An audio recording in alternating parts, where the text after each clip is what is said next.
Shalom Obracha, que le bon Dieu vous protège, vous donne la santé, la joie, la prospérité. J'espère que vous passez une bonne journée aujourd'hui et que vous allez passer une bonne journée et que vous allez retourner en bonne santé chez vous à la maison et que la cuisine va être bonne. Faites une pizza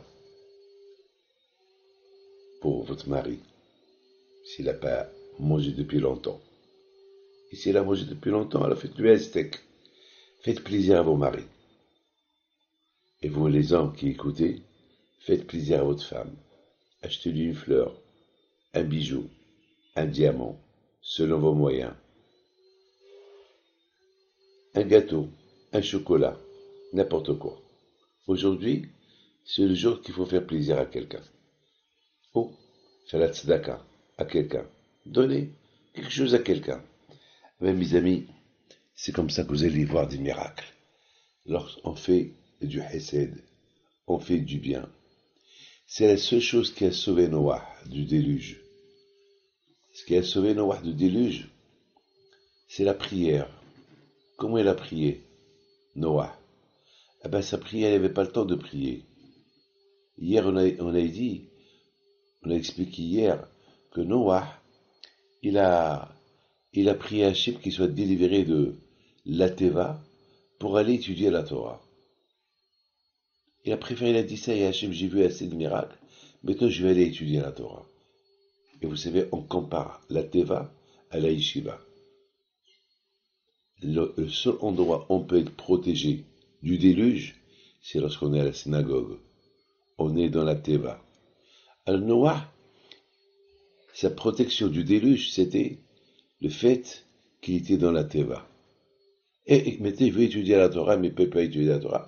Alors, il faisait du bien. Il faisait du hesed avec les animaux. Il nourrissait les animaux. Être enfermé sur soi-même avec la émouna. La émouna qui te couvre hermétiquement. De tous les côtés, tu as la émouna à Kadosh Baruch Hu. Hermétiquement. Ça veut dire que tout ce que tu fais, tu sais, tu le fais pour Hachem. Tout ce que tu fais, pour le service d'Hachem. C'est facile de le faire. J'ai toujours dit que rentrer, pénétrer dans la prière, c'est ce que nos sages nous expliquent. C'est pas que prier. Prier, tout le monde prie. Mais être dans la prière. Lorsque je bois de l'eau. Baruch Ata Hashem. Béni sois-tu Hashem, le roi de l'univers. Je pense à lui. Je pense pas, je vois pas.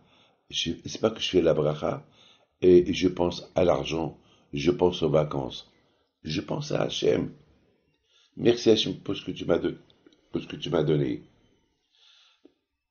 Lorsqu'on fait la fête de Pessah, on vit Pessah. Lorsqu'on fait la fête de Rosh Hashanah, on vit la Rosh Hashanah. On vit Kippour, on vit Sukkot, on vit Simchat Torah. Et si on vit Simchat Torah, il y a la suite. On sort avec la suite. On sort avec toute l'influence de ces fêtes-là. On fait mitzvah. Il y a la suite. Tu fais du bien à quelqu'un. Ah, tu es satisfait, tu es bien.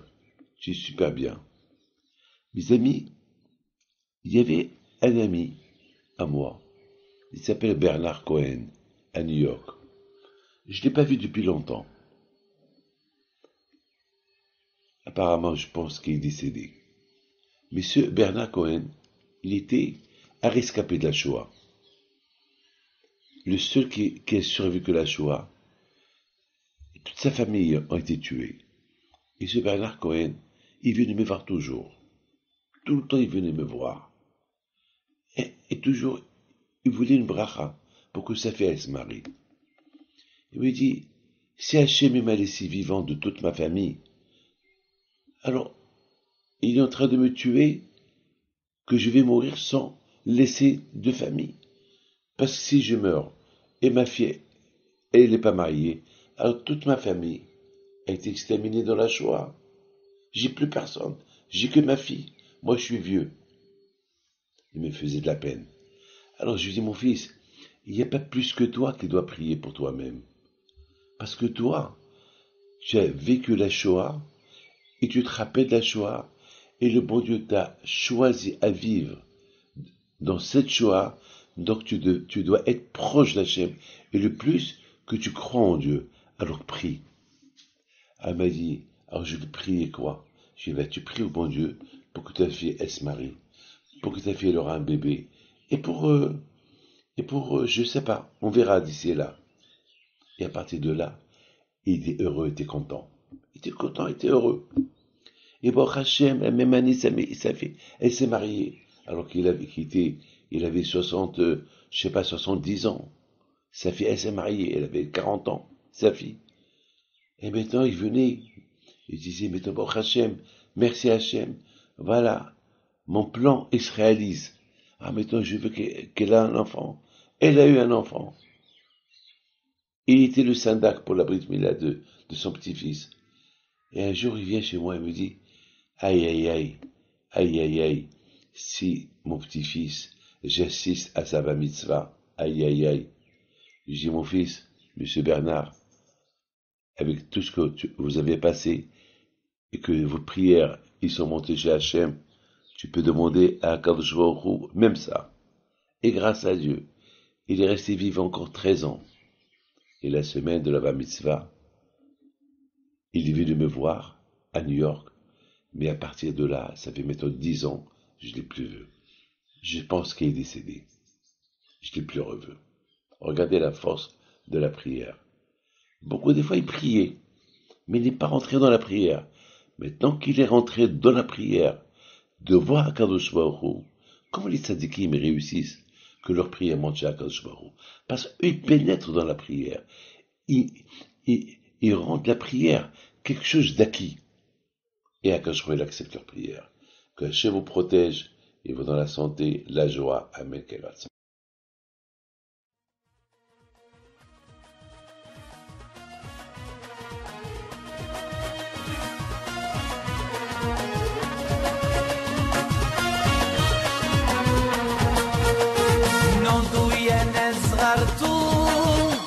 على ربيع حيم بنتو وقف لنا زي خو